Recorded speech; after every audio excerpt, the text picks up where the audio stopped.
Today I'm going to be making the weighbridge building. It's a small building made out of rubble stone with brick detail around the corners and the edge of the doors and window and a small chimney. So I'll be scribing the stone detail out of dust clay as I've shown you before, but the edges and corners I'll be making out of Slater's embossed plastic card. There's a few interesting little details as well to make it just a bit more interesting than your average shed. A nice small building, so I can show you a number of different techniques.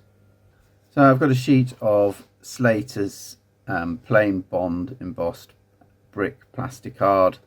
Plain bond means that each brick is laid alternatively on top of each other, and you see the face of the brick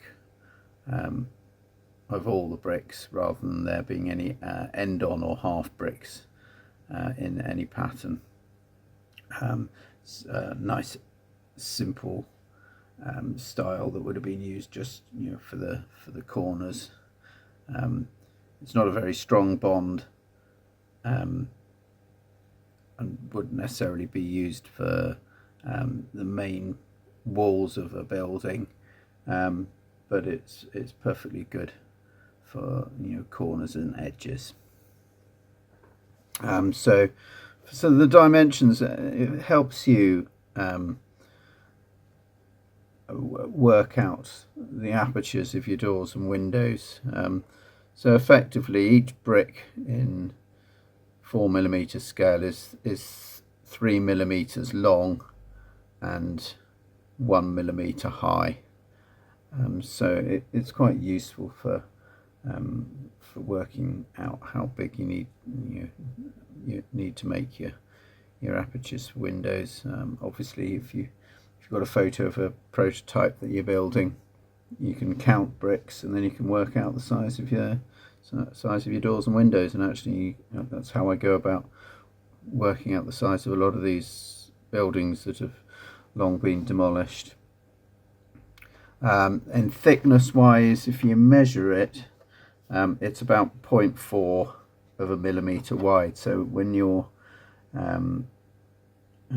say wrapping a former for a chimney, you need to take into account when you make that former, you're taking off 0.5 millimeter each side, so that you end up with full bricks rather than a third of a brick on a corner, which wouldn't look very realistic. So we need to cut alternate ends of bricks out. I hope this is focusing all right. So I've marked out each half brick. I need to make a cut along the top of each half brick and then a cut down each side, and then we will end up with a piece like that, like a toothed effect. And you need to do one for each side of the corner. Will sit approximately like that on the corner, and also you just need to remember that you've got to do them offset, so that when you've got when you look at the corner, you've got half a brick on one side of the corner and a whole brick on the other side of the corner, matching up. It's a bit fiddly, that. I'm not sure if I'll be able to film that very effectively. So I'm just making I don't tend to make a very big cut, just poke the scalpel into that half brick mortar line, and then when you've cut the horizontal mortar line, they will just knock out. So then go back and do your horizontal mortar lines. Very long-winded. but it gets the effect that we need. So there we are, we've done a few of them, and we can just knock those alternate ones out with the tip of the scalpel there to leave that dog tooth effect. There we go. There we are. So I've cut out one of the corner pieces. We now need to chamfer the rear surface on the flat side, not the dog tooth side, so that the edges will fit together and come together as a nice point, and you won't see the edge of the plasticard. So it's a bit of a fiddle this. I tend to get the piece right on the edge of your table, and this is my craft table, and obviously it's protected with a cutting mat, so I'm not going to get into trouble for doing this on the dining table. Do that at your peril. So I'm using a steel rule to hold the piece of plasticard in the place, so my fingers are a bit more out of the way, and I like using a more robust blade than a very pointy blade, and then running the blade almost perpendicular to the edge of the plasticard, rather than don't try and cut it, scrape it. So keeping the a firm grip on it so it doesn't slide, just start running the flat of the blade along there in both directions, so you make sure you get to the end at approximately a 45 perpendicular thing and a 45 degrees to the horizontal plane. Very messy, makes lots of little shavings. But in the end you end up with it coming to a nice point, and these edges will fit together nicely. So these edges now fit together nicely. I've managed to line it up so that on the corners you've got alternating whole and half bricks. So the next thing is to glue that in place. Now that plasticard's only 1/2 mil thick. The das, when I put it on, is usually about 1 millimeter thick, so I just need to build up that corner with a piece of normal plasticard, just so that the depth of these brick details is 1 millimeter and lines up nicely with the stonework when that's finished. So I'm just going to use just a normal piece of plasticard, the same sort of thickness as what the embossed plasticard is, and we'll just, it's not rocket science this, not really measuring it, just get a couple of pieces.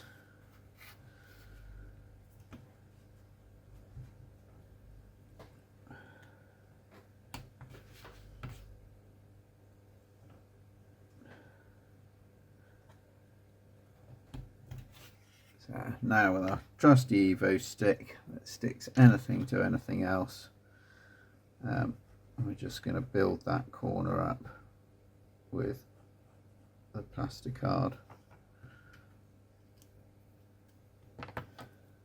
So just one piece on one side, one piece on the other side.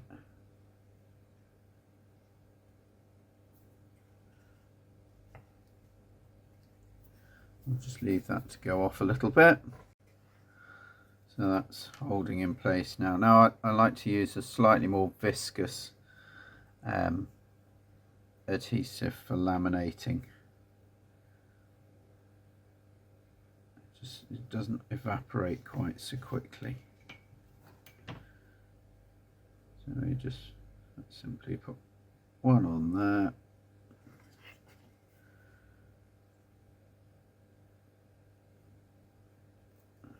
one on this side, making sure that we line our mortar courses up perfectly. It should come to a lovely point there.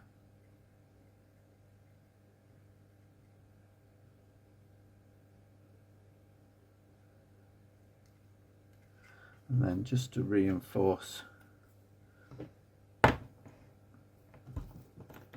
the apex of that point, I'll just run a bead of the thin cement to run into there, and then just push those edges together there. So that's what we're aiming to achieve. I'll do you a little close-up view of that. That's what we're aiming to achieve. It's come together at a nice point, and as you can see, each brick is offset around the corner. And that's going to give us really realistic looking corners. There's nothing quite as bad as the edge of a piece of plastic art being visible around the corner of a building. Might stand up from viewing at a distance, but certainly not a close-up. So next we'll get on and do a similar thing around the window and door frames. Okay, so I've built up the areas where we're going to be putting some brick detail on to bring it up to the 1mm depth, and I just need to work out how we're going to make the reflections of the brick detail into the openings for the window and the door. So we need to know how deep that is going to be. So if we get a piece of our brick and put it in the right place, measure it with our calipers, it's 2.5mm thick. So we're going to need to cut our reflections about 2.5 to 3mm deep. So a piece 2.5mm thick or wide is far too thin to try and chamfer once you've cut it off. So I've chamfered the edge at 45 degrees in the same way as I did with the dog tooth pieces, and I'll then cut it in 2.5 to 3mm. Now that's already chamfered, so that's approximately just shy of a full brick depth.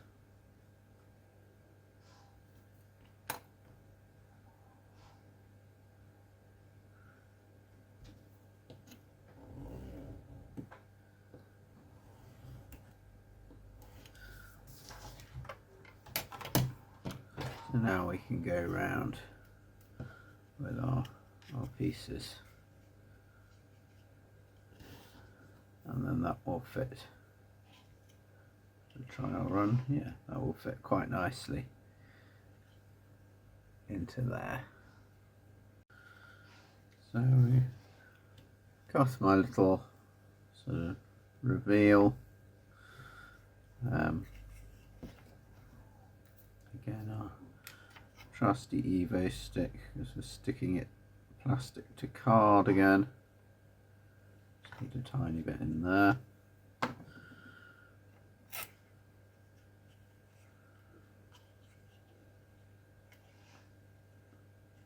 That will fit into the reveal, and then this is plastic to plastic. Just a little bit of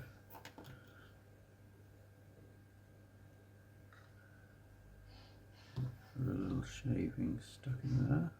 Want that.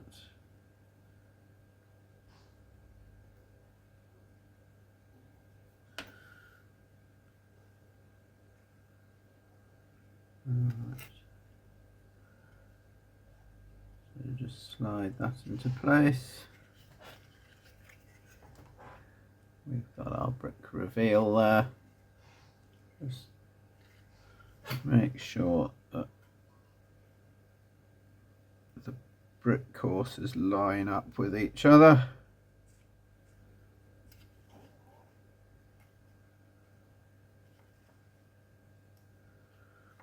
And around a bit of plastic cement down there.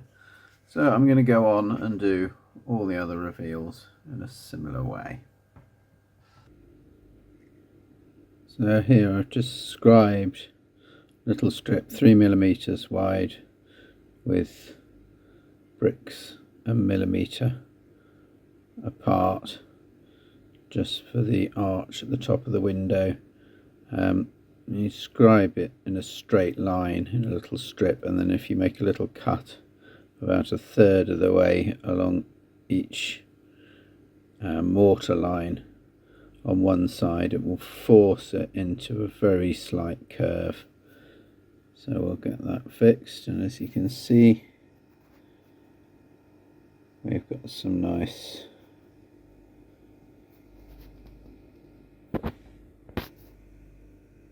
window reveals. So there we are, door frames, window frames with the reveals, with brick arches on the outside. If I turn this round, there's the remains of the bricked in window. It's going to disappear partly underneath the ground level. So the next thing to do is clad this chimney with brick. So that's all the brickwork in place. The chimney's completed. I've given everything a very light sand with some 1200 grit, just to take the shine off everything and give it a little bit of a key for the paint job. So I don't know if you saw my other video, I did a small amount of my brickwork technique on there. So we're using Tamiya XF64 and XF68 as our main colour. Then we'll add some accents with a XF85 rubber black, the Revel brown. That's very misleading, it's a very orangey brown, a good brick colour, and then a few little flecks of a light flesh colour. And also I want some broken brick effect, so we're going to go with this sort of, it's called shadow flesh, but it's a sort of a dark reddy sort of colour. It looks like sort of brick that's got damp and deteriorated a bit. So I'd like to start off with some XF64. Do a lot with this colour, a lot of rust and all sorts. I have shaken these a bit before we start, and this is just our base colour, so we can slap that on all over the place.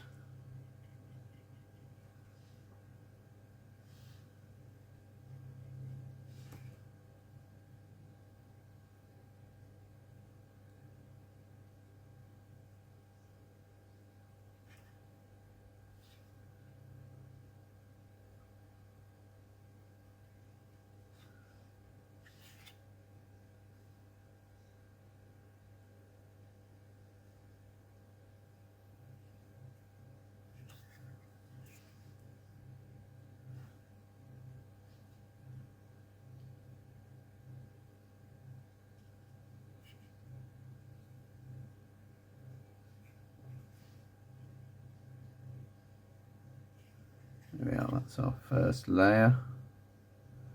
And there, I won't bore you by making you watch me do the rest of it. So next we'll be going with the XF68, which is a slightly paler, rustier brown, and I'm just going to dab random spots over all the brickwork.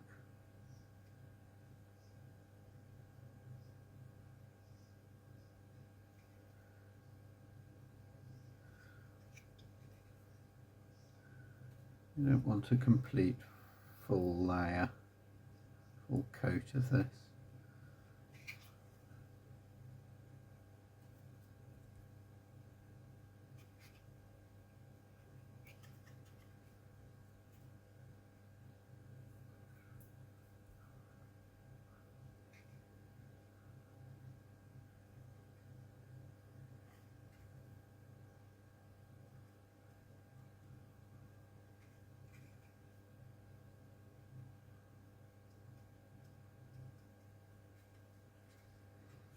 There we are. We'll just let that dry for a bit.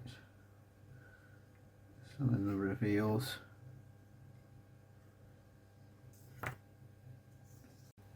So now I'm going to go with this sort of, because it says shadow flesh, but it's a sort of a much reddier colour. And this I want to be where bricks are disintegrating a bit, so I want to get this right into the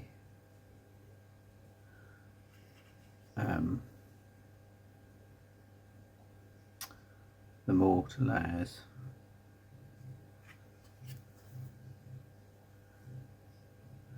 Mainly near the bottom where damp is going to have had its effect.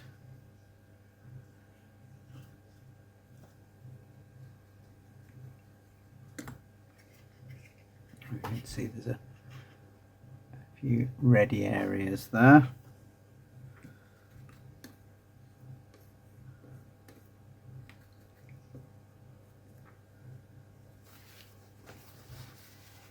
And then I think I'm going to go back to my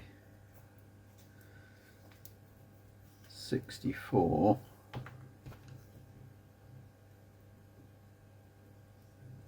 and just dry brush over the top of those so that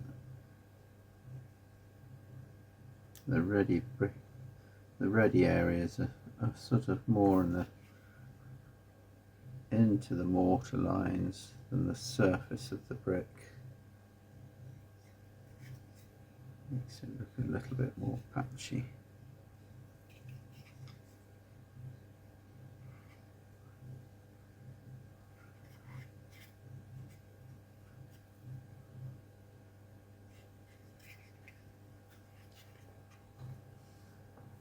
You can see in this area down here, hopefully, there's a little hint of red in between the mortar lines. And we'll have a bit of a sort of a sooty effect. And get rid of that lump blob of red before I put my elbow in it. This is very matte XF85 from Tamiya. That's probably a little bit heavy.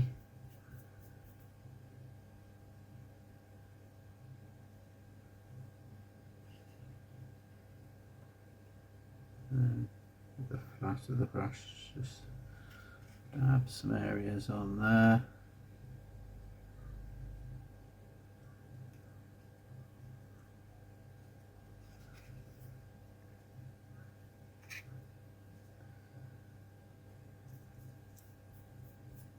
Almost a dry brushing technique again, that was too much.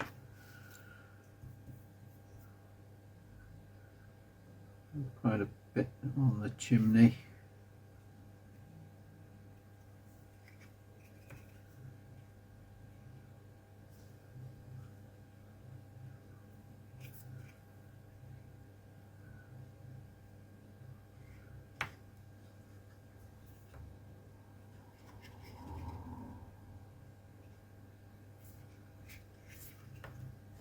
That's all we need of that. It's all about just little patches, just little effects, just lifting it slightly with each layer. That's made it quite dark. I'm going to go a little bit, lighten it up again now. Let's go with this Revel brown colour. As I said, it's not brown, it's very orange. but a good brick colour all the same. So again, just patches here and there, maybe like the old brick vertically.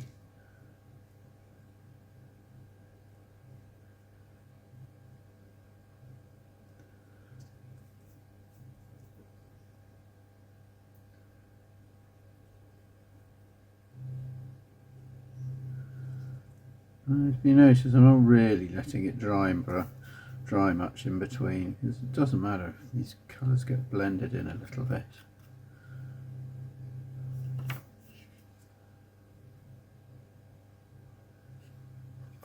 Now this section here where it's been bricked in, I want to bring out a slightly different effect in that area.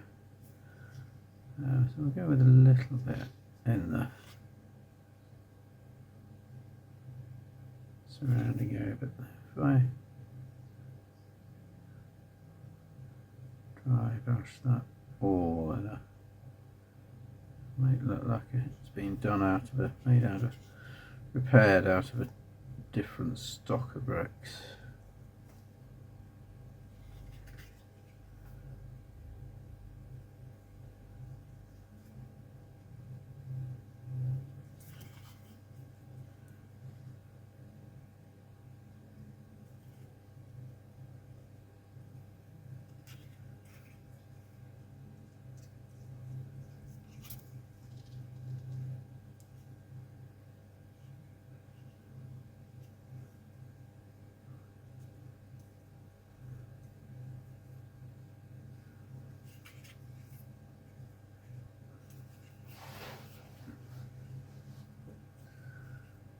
Yeah. Now, I was putting some splodges on. What I'm going to do is I'm just going to change my brush to this. This is a 3mm flat brush, and the nice thing about a 3mm flat brush is one dab is exactly the same size as a brick. So I can start picking out some individual bricks now. Probably a little bit too orange, and if you make it too bright a colour, before it dries, just give it a little dab with your finger and it just wipes most of it off again.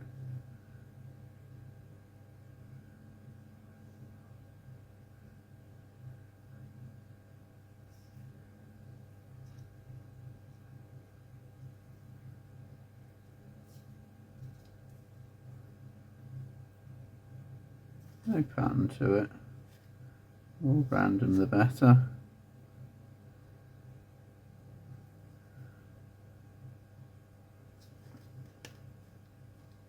Remember, pick out some of the vertical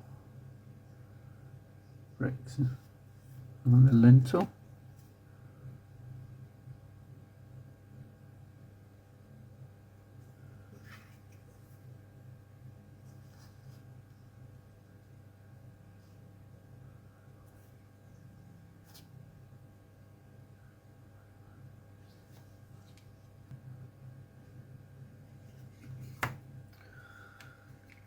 And then the final brick colour, I'm going to go in with a sort of fleshy sort of colour. Sounds a bit dramatic, it looks a bit dramatic when it goes on, but once you've got the mortar layers over it, it covers it up and blends it in nicely. So again, with the 3mm brush, just picking out the odd brick here and there. A couple of the vertical ones.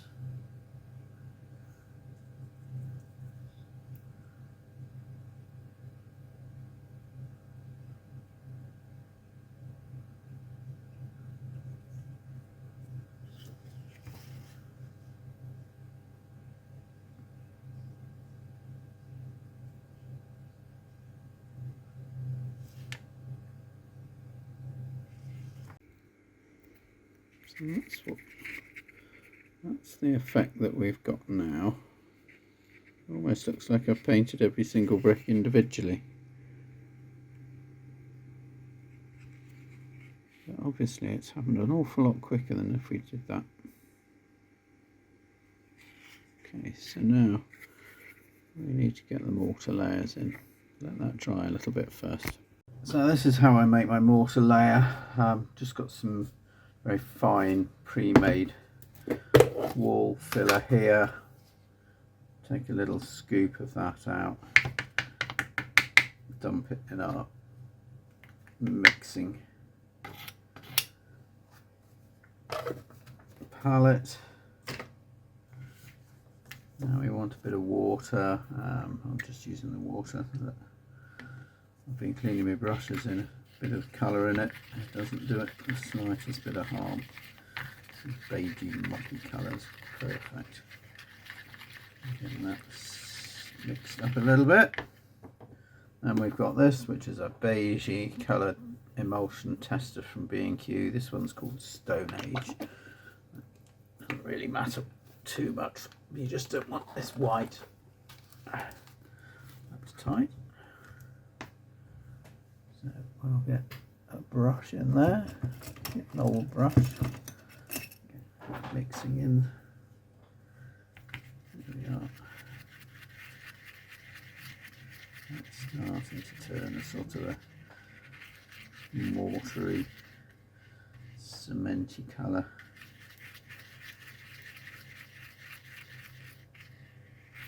Give that a good mix in. That's fine. For the colour now, we want it to be a lot thinner than that, so we'll run into all the mortar lines.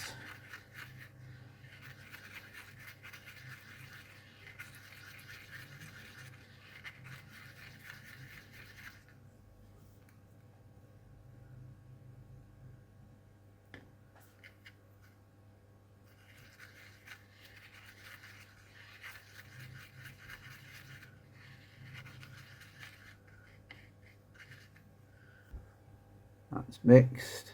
That's fairly runny now. And a nice mortary, cementy sort of colour. So work quite quickly with this. So we're just going to brush some of that onto there, and straight away get on with a piece of kitchen towel and just start dabbing it off. Use your finger as well. You want it to wipe it off the face of the brick, but let it settle in the mortar lines. Don't forget to do the reveals. You have to work quite fast because it does dry quite quickly.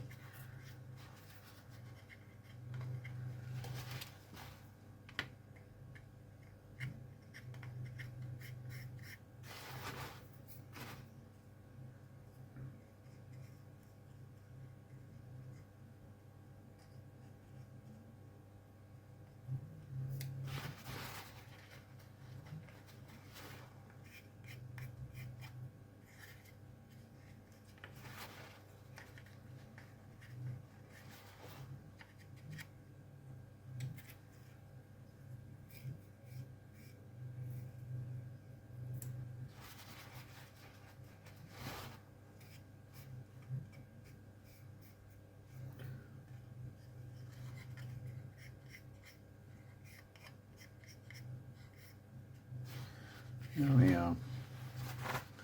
I'll give you a little close-up of what that looks like. So there's our finished effect,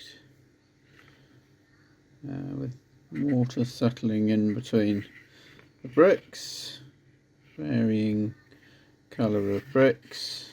There's the end piece. So there is a slight difference between that sort of infill panel and the bricked-in window.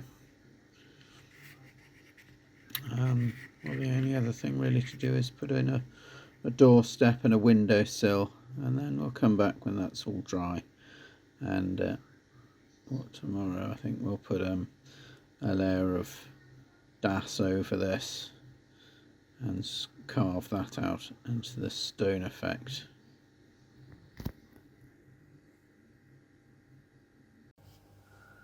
Okay, so the paint's all set, dried overnight. So we're gonna now address the stonework area by applying a thin layer of das modelling clay.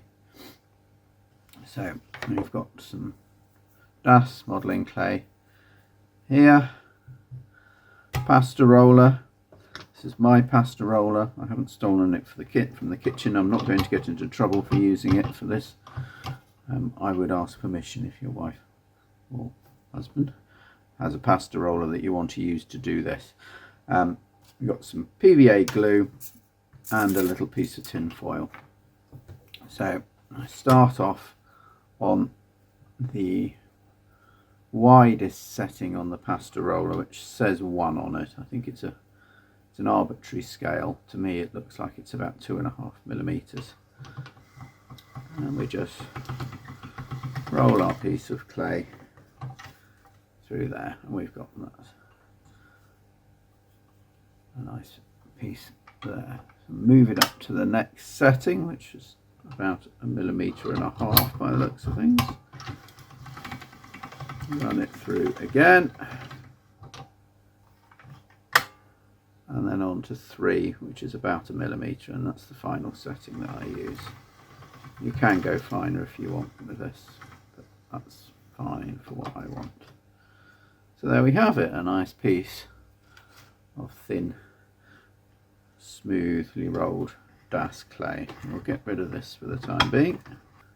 Scruffy old brush, PVA, and we just want a thin layer. You don't want it too thick. If it's too thick, the clay will just slide around. Trying to get it up underneath all the dog tooth brick sections. I should say that this line along here is ground level. This part of it is a sort of a basement that will be buried within the layout, so we don't want to cover that with clay.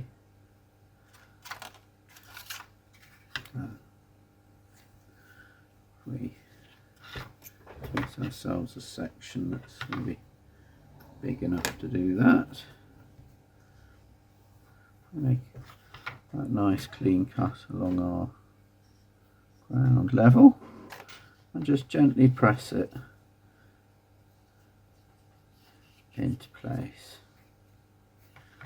Put that slightly not too far in the wrong place. There we go. Better.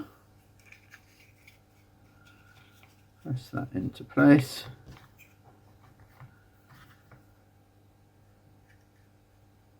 Cut any excess off there, and then just run a scalpel along the bits of brickwork.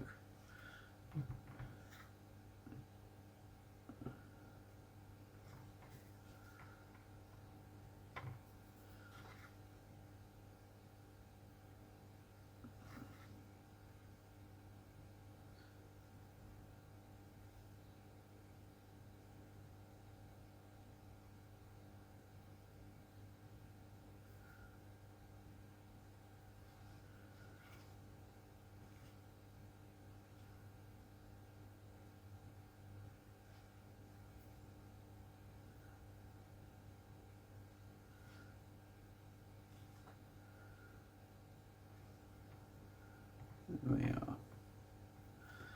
And now we just want to work the clay into these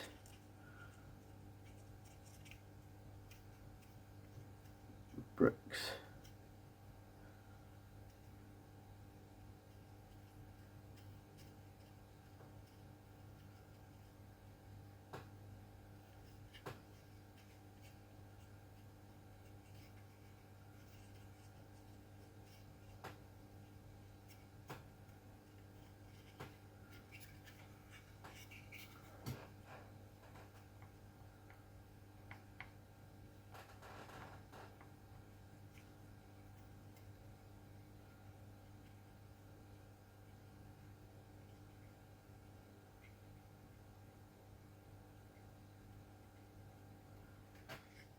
a bit of rubbish there.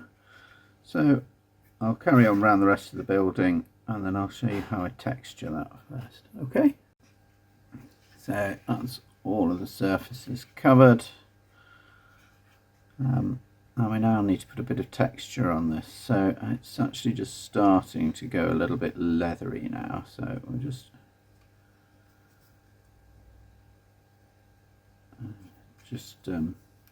sort of moisten it up a bit, just a little bit of water on the surfaces before I do this. So now I've got my piece of tin foil, screw it up into a little ball.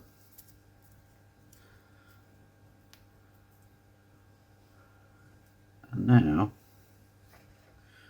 if we just roll the little ball all over the nicely dampened das,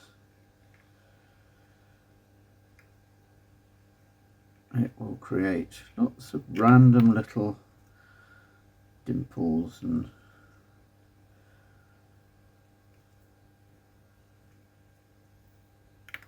texture that will then all be visible in our final stone effect. I'm just going to make a little cement cap for the chimney.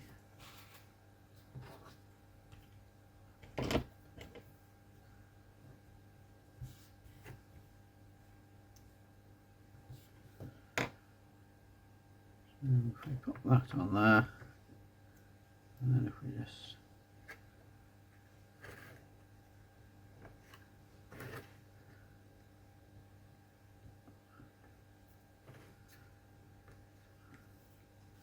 shave it off the edges, we can just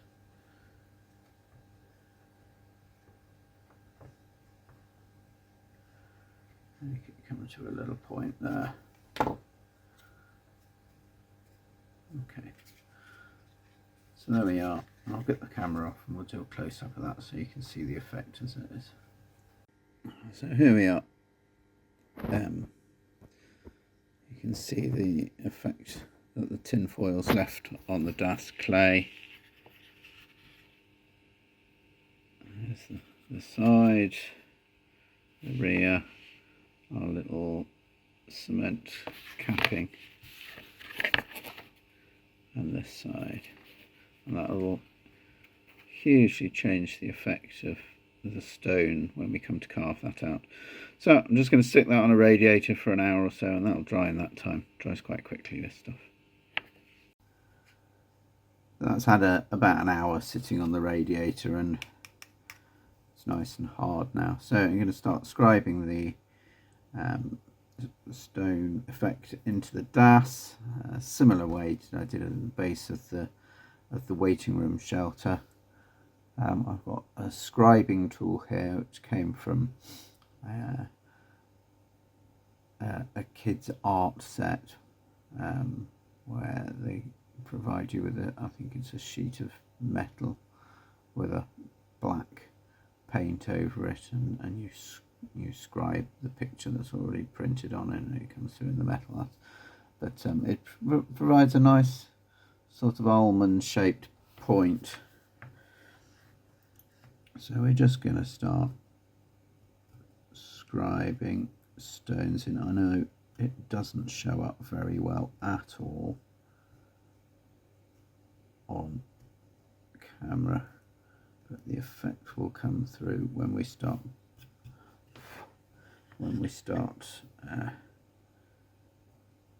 putting some paint effects on it. So I won't bore you with that because I know how badly that comes out.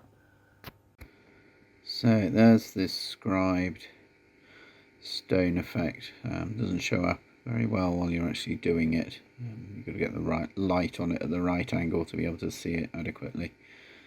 So now I'm just going to put a wash of a sort of a mucky,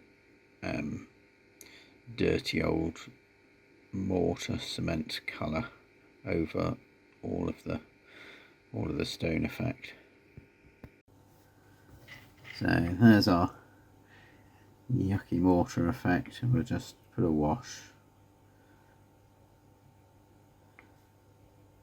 over the whole of the surface that's DAS. And as you can see, it's collecting in the mortar lines and showing our stone effect up quite nicely. Doesn't matter if some leaks out onto the brickwork. It won't really affect the colour of the bricks, it will just soak into the mortar lines on the brickwork.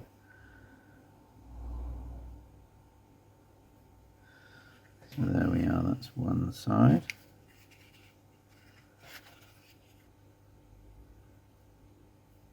And hopefully you'll be able to see the stone effect starting to come alive now. So that's only a wash, that's soaked in really quickly, so you don't really need to leave it to dry. So next we're going to dry brush over the top of the stones, starting off with a dark grey and highlighting with a lighter grey. These are my tester pots from B&Q, £4 a pot. They last for ages. So the darker one, for those who want to know, is Gotham City.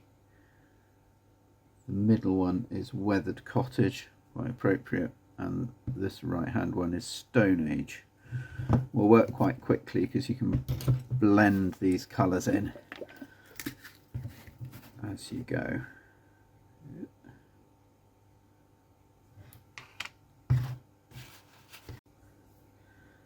So it's a sort of a dry brushing technique.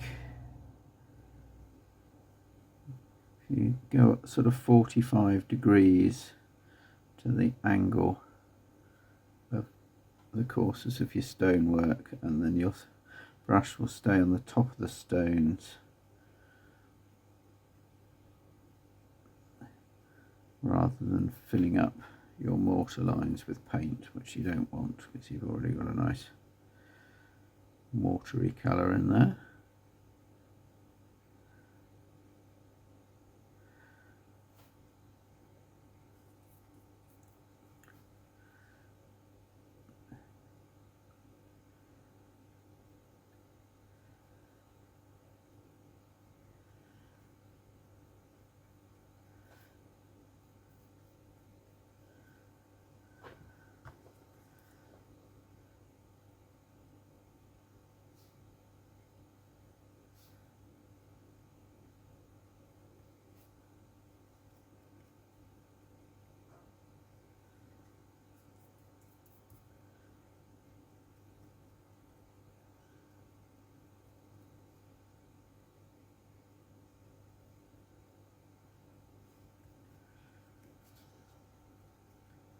That's our sort of dark base layer. Have a bit of Stone Age now.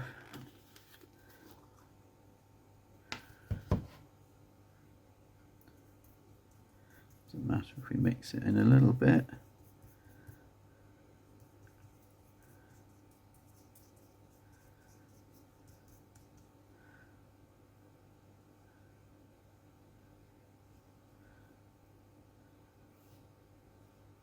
Just dabbing that on a little layer on all the stones.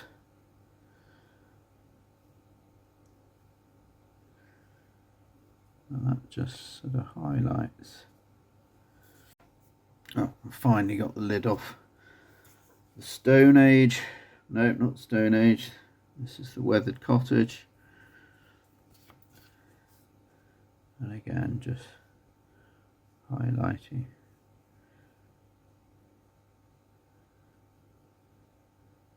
some of the tops of the stones there.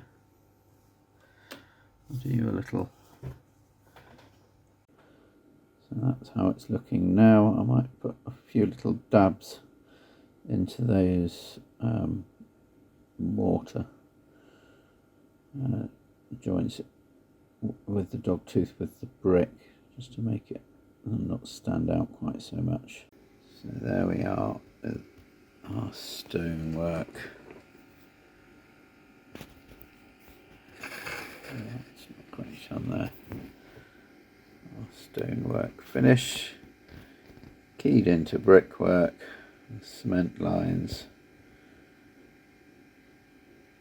So get the door and window into place and do the work on the roof. So I've used the laser cutter to cut out some parts to make a door and a window.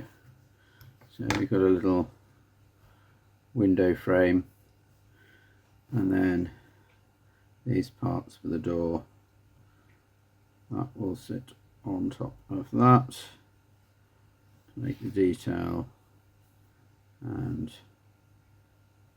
that will be the frame on top of it. So I'll just glue these together now and get them painted. So I've got a door and a frame. I'm just going to drill a 0.5mm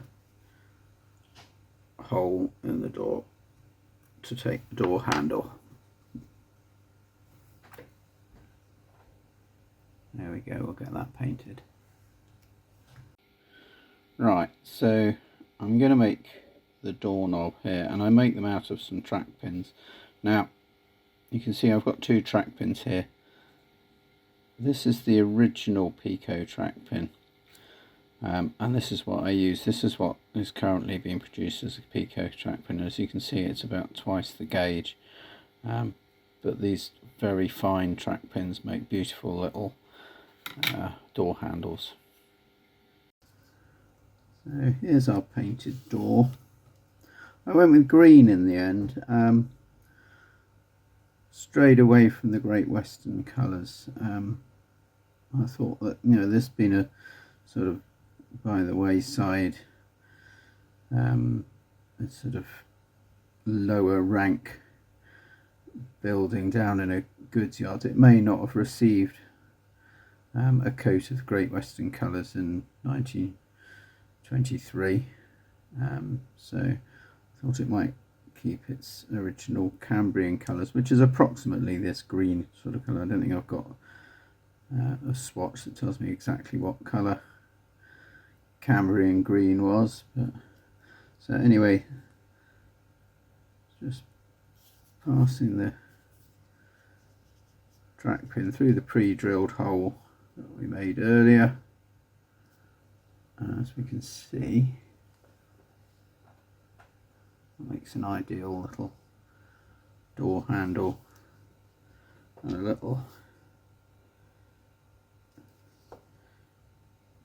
dab of super glue at the back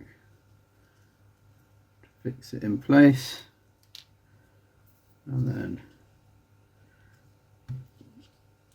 cut the excess off. And there we are with our door handle. So we'll glaze the window, fit the door and the window back in place, and then we'll make a start on the roof. So we've got our door and our window glued in place now, sitting nicely behind realistic depth reveals.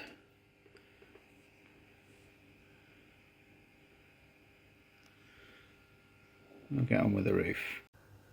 So this is going to be the roof. It's a piece of cheap card about 1mm thick. I've done a couple of things to make it turn into a roof. I've chamfered along the edge here so that it is at an angle, so that when we're looking at the edge of the roof we don't see the card. Just simply did that with a ruler along the edge and then cutting at an angle along there. And also I've taken a channel out of the apex, simply cut along the apex on the inside and then take a channel at an angle down there so that it bends nicely. We obviously need to make allowances for the chimney, So just offering out, I've made a mark there, a mark there, and a mark here. If we extend those, it will give us the area we need to remove for the chimney.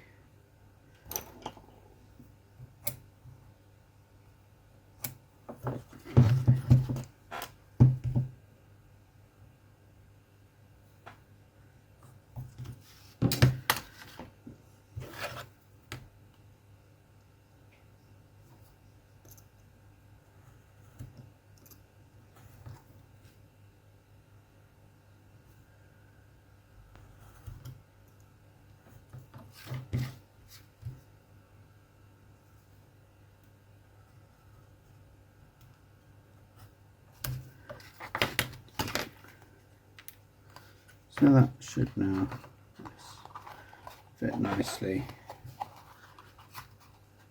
and now we've got our roof in place. So I'm going to coat the roof with this, which I printed out, cut out on my laser cutter. So these are strips of 3mm tile slates. We need to cut these off into little strips and glue them in lines, and this is another way in which the laser cut has been a game changer. The structure modelling, the ability to make large areas of slate roofs without any signs of joins, which you'd get if you were using say the Wills embossed sheet. So the first thing I'm doing to just prepare the roof is I just want to make a series of parallel lines. It doesn't matter how far apart they are, it just makes sure that you keep,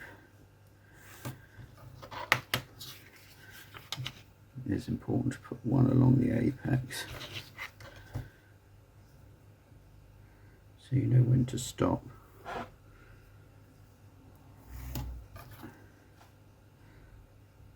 And just it gives you a guide. It's quite easy to start going off at an angle.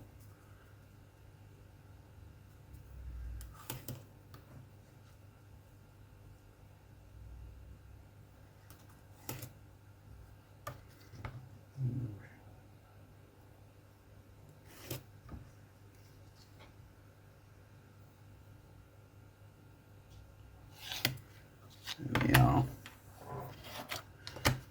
More.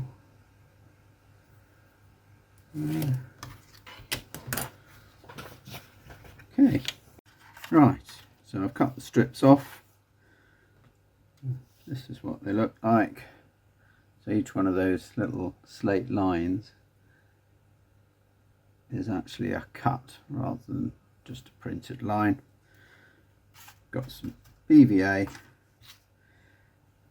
and again, you don't want masses, just enough for it to stick. So I'm going to overlap it a tiny little bit, again just to hide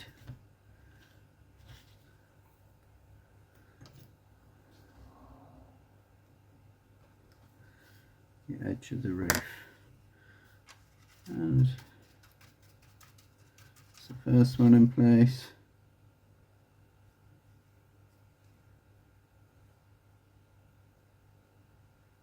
Don't want lots of glue. Next one, remembering to overlap or offset by half a slate.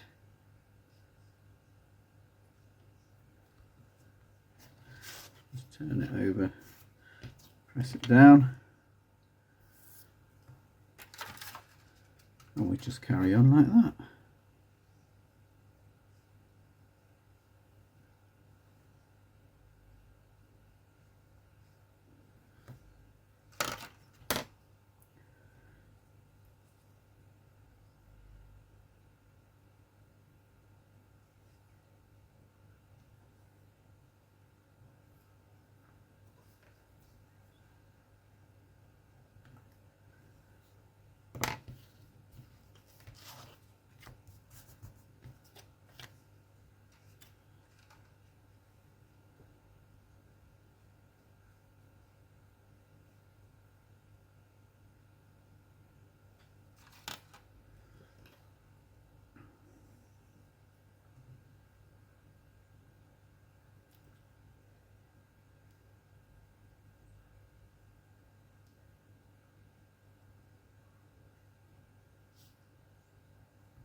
There we are.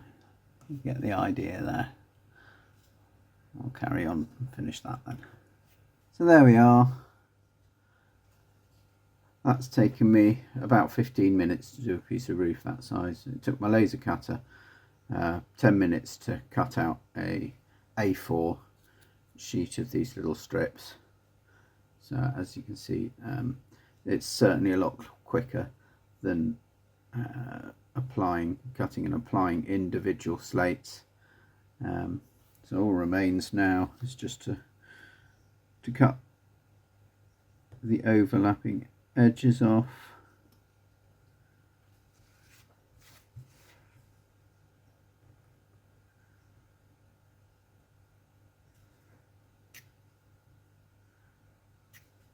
That scuffed one slightly, and the area for the chimney stack.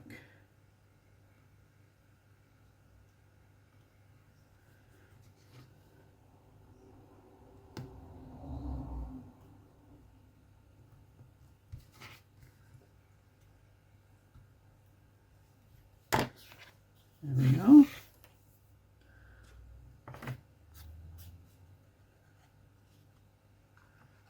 That should fit nicely on there. And there we are, building's coming together very quickly now. So we're back with our B&Q tester pots. This is called Bottlenose Dolphin. It makes a nice slate colour.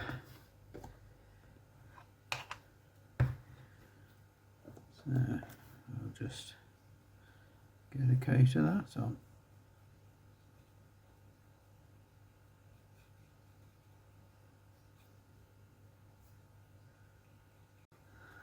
There we are, and I'm just going to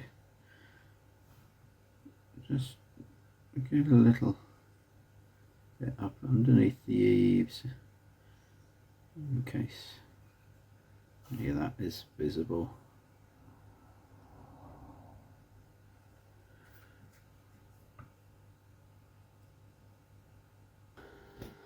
Starting to look like a proper building.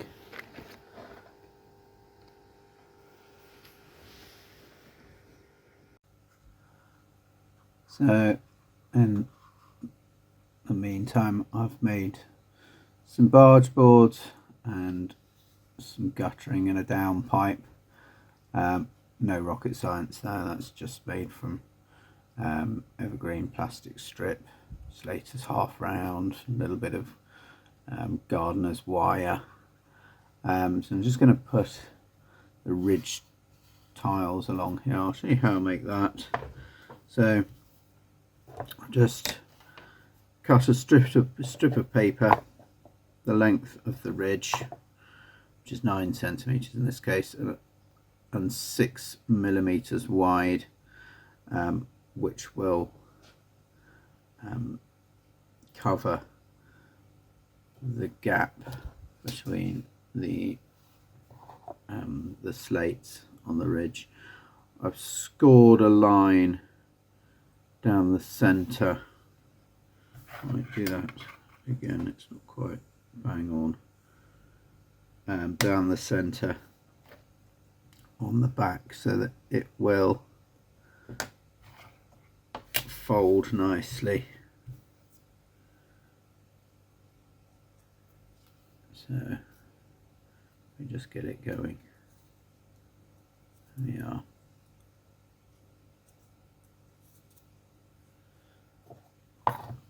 So that's folded quite neatly. That will sit on the ridge quite nicely, and I'm just going to make the little raised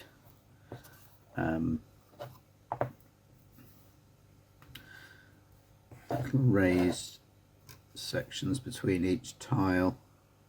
Just rocket card glue, dries nice and quickly.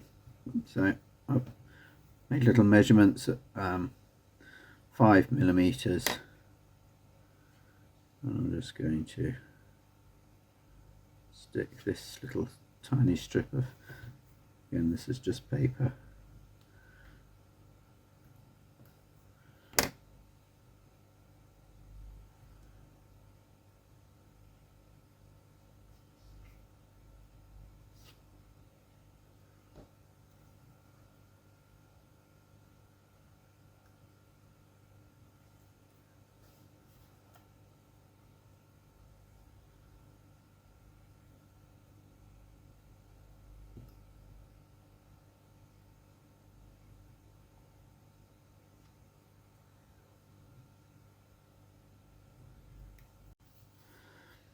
that's dried and trimmed. I've got the little ridges there. Just going to give a coat of Revel brown, which is this sort of orangey terracotta colour.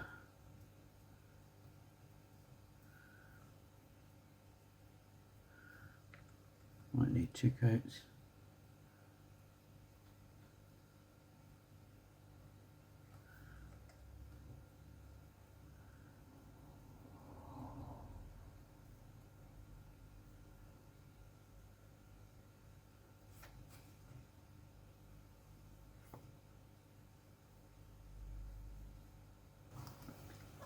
And there we are. It needs a little bit of tidying up. Right, so last few things to do. Got a lovely little 3D printed chimney pot here from Model U. I'll just give that a coat of paint. Again, we'll go with our Tamiya XF64. So a nice chimney pot sort of colour.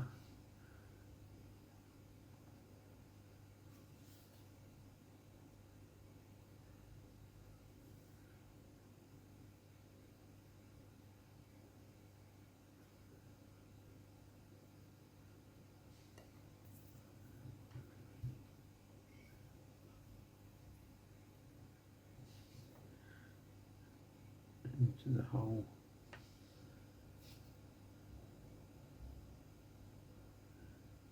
And the other job is we need to do a bit of the flashing around the base of the chimney, so just a little blob of, a little pinch of dust clay again.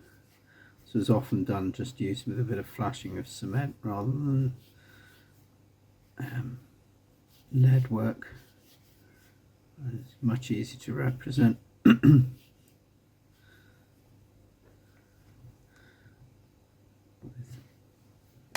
Das clay, that's going to fit around there. Okay, found a bit of glue, so just a little bit of PVA just into the edges, into the corner here, make sure it sticks.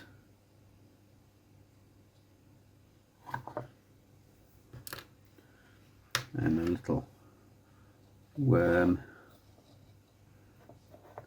of Das. We'll just work that into place with the not scalpel, tweezers.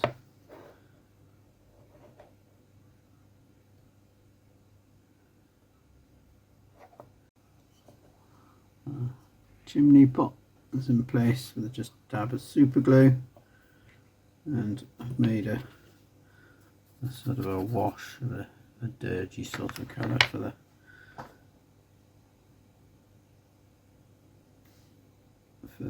this flashing, cement flashing.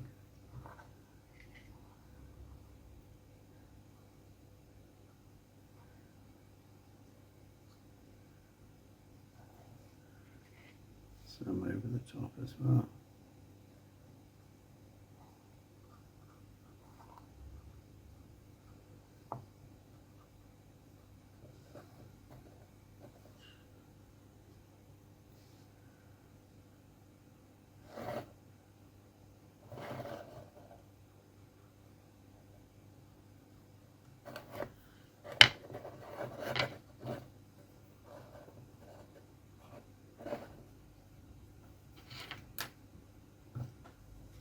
There we are, that's just about everything finished.